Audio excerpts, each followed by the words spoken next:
आपण अत्यंत महत्त्वपूर्ण अपडेट पाहतो. हा व्हिडिओ आपण शेवटपर्यंत पाहावा. सरकारी कर्मचाऱ्यांना घेता येतात ह्या विविध प्रकारच्या रजा. पहा रजा नियम व प्रकार 2 जानेवारी 2025. नमस्कार मित्रांनो, चॅनलमध्ये आपले सहर्ष स्वागत आहे. तत्पूर्वी आपण नवीन असाल चॅनलला आता सबस्क्राईब करा, समोरील बेल आयकॉनला क्लिक करा. निश्चितच नवनवीन अपडेट अखिल तांबेसर क्लासेस चॅनलमार्फत सतत आपल्याला पाहायला मिळतील. पाहूया सविस्तर. शासकीय अधिकारी कर्मचारी यांना राज्य शासनाने राजपत्रातील अधिसूचनेद्वारे जाहीर केलेला सण व इतर सुट्ट्या वगळून प्रतिवर्ष महाराष्ट्र नागरी सेवा रजा नियम 1981 अन्वये खाते प्रमुखाकडे अर्ज देऊन तो मान्य झाल्यावर रजा उपभोगता येते.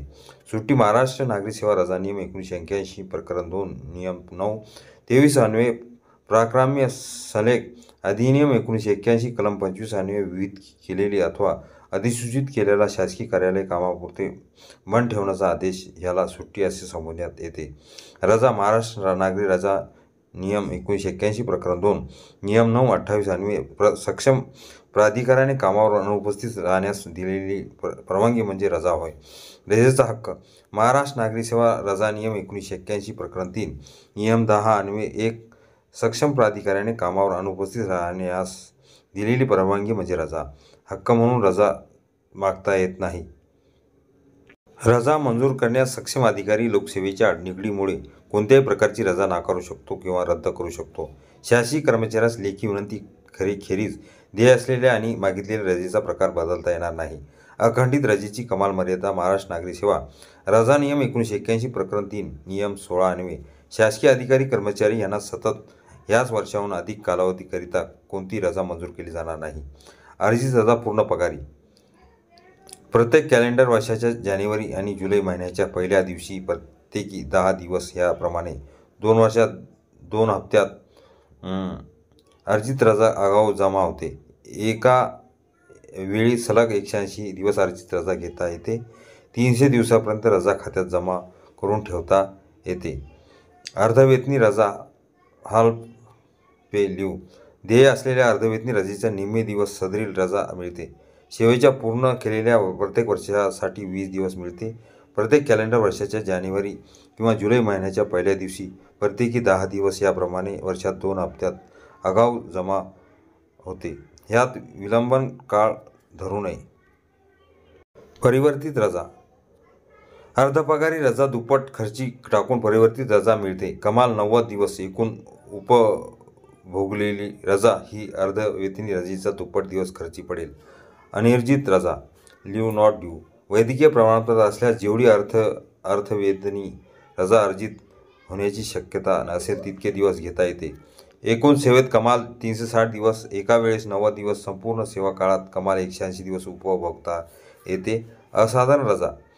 3 वर्ष सतत सेवा पूर्ण झाल्यावर 6 महिने तर 5 वर्ष सतत सेवा पूर्ण 12 महिने ही राजा जिल्हा शल्य चिकित्सक यांच्या प्रमाणपत्रावर मानसिक आजार, कर्करोग इत्यादीसाठी 18 महिने कर्मचाऱ्यांच्या रजा खात्यावर कोणतीही रजा नोंदणी नसेल तर किंवा विनंती करून ही रजा घेता येते. यासाठी वैद्यकीय प्रमाणपत्र आवश्यक असते.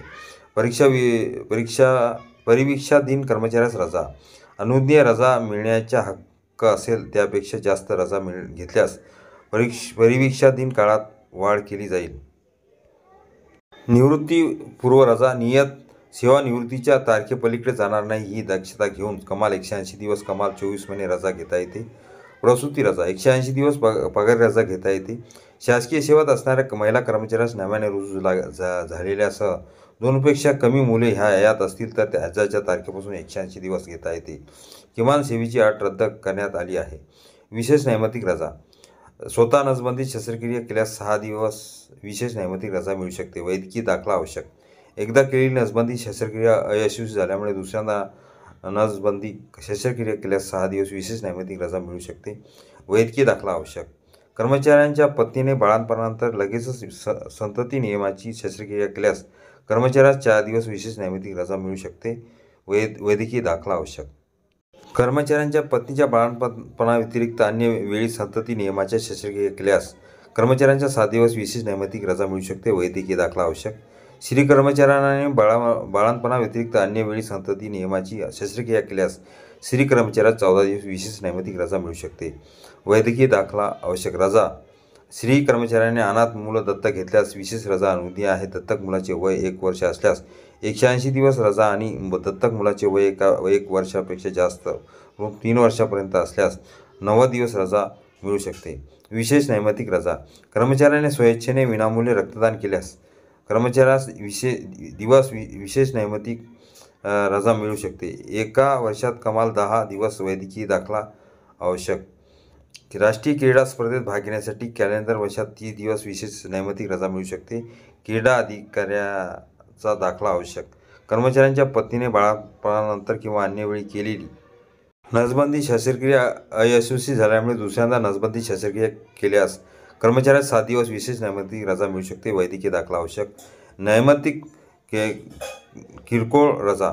1 जानेवारी 31 डिसेंबर किरकोळ कॅलेंडर वर्षात 12 दिवस घेता येते. अचानक आपत्कालीन खाजगी कामासाठी किरकोळ रजा अत्यंत निकड असताना काढली जाते.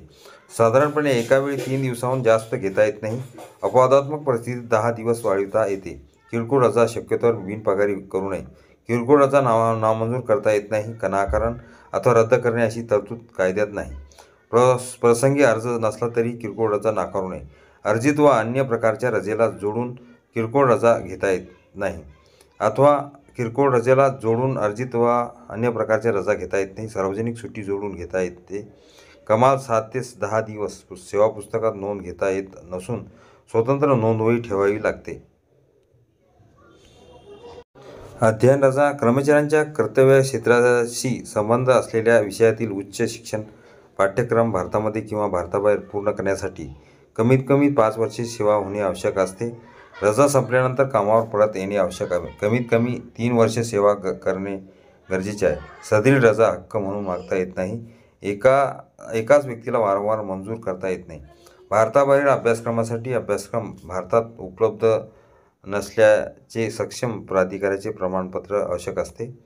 अभ्यासक्रम प्रशिक्षण लोकहिताच्या दृष्टीने निश्चित लाभदायक असल्याचे सक्षम प्राधिकाऱ्याचे प्रमाणपत्र आवश्यक असते.